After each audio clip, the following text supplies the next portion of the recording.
বিশ্ববিদ্যালয়ে যে ঘটনা ঘটেছে তার প্রতিবাদে আজকে ছাত্র ধর্মঘটে ডাক দিয়েছে এসএফআই। আর সকাল থেকে এই যেখানে ঘটনার উৎসস্থল সেই যাদবপুর বিশ্ববিদ্যালয়ে এসএফআইয়ের কর্মীরা তারা সেই ধর্মঘট সফল করার জন্য তৎপর হয়ে উঠেছেন।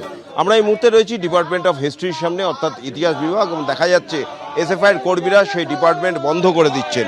শুধু এই ইতিহাস বিভাগ নয়, যাদবপুর বিশ্ববিদ্যালয়ে যে বিভাগগুলি রয়েছে প্রত্যেকটি বিভাগের বিল্ডিংয়ে গিয়ে এসএফআইয়ের কর্মীরা এইভাবেই দরজা বন্ধ করে তাদের প্ল্যাকার্ড লাগিয়ে দিয়ে আসছেন এবং সেখানে লেখা আছে যে এসএফআই তরফ থেকে লেখা হয়েছে যে এর পরেও ক্লাস কর্মী অর্থাৎ ছাত্রছাত্রীদের কাছে তারা আবেদন করছেন যে আজকে যে ছাত্র ধর্মঘট তারা যেন সেটা সফল করেন। এর মধ্যে এসএফআই কর্মীরা রয়েছেন, সমস্ত ডিপার্টমেন্টে বন্ধ করা হচ্ছে। দেখো, আমরা জানিয়েছি প্রত্যেকটা ছাত্রছাত্রী এবং শিক্ষকদের কাছে আবেদন জানিয়েছি যে এই ঘৃণ্য ঘটনার প্রতিবাদে যাতে আজকের আমাদের বন্ধকে সফল করা হোক।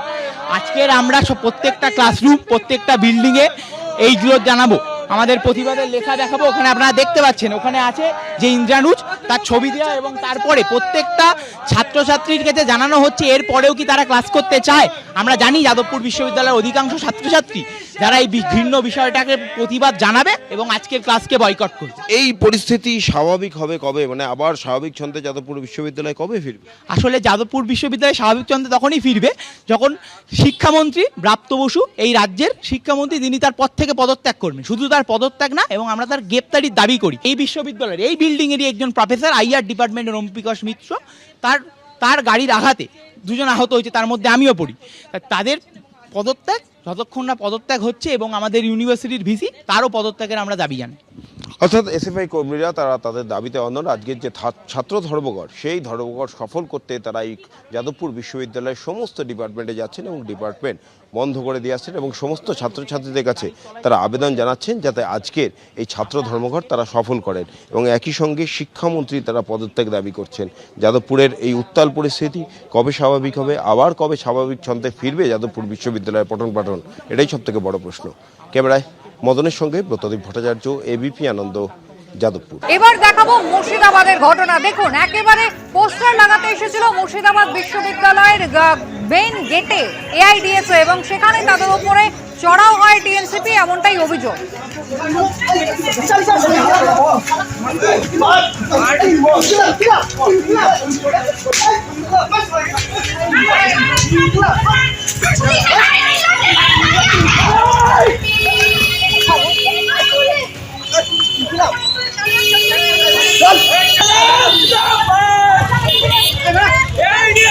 রাজনৈতিক দলের নেতারা কিন্তু দায়ী করছেন 2017 সালের পর থেকে ছাত্র সংসদ নির্বাচন না হওয়ার জেরেই নাকি আজকে পশ্চিমবঙ্গের এই পরিস্থিতি। উত্তরবঙ্গ হোক, দক্ষিণবঙ্গ হোক, একেবারে বাম ছাত্র সংগঠনের সঙ্গে শাসক দলের ছাত্র সংগঠন মুখোমুখি সংঘর্ষ।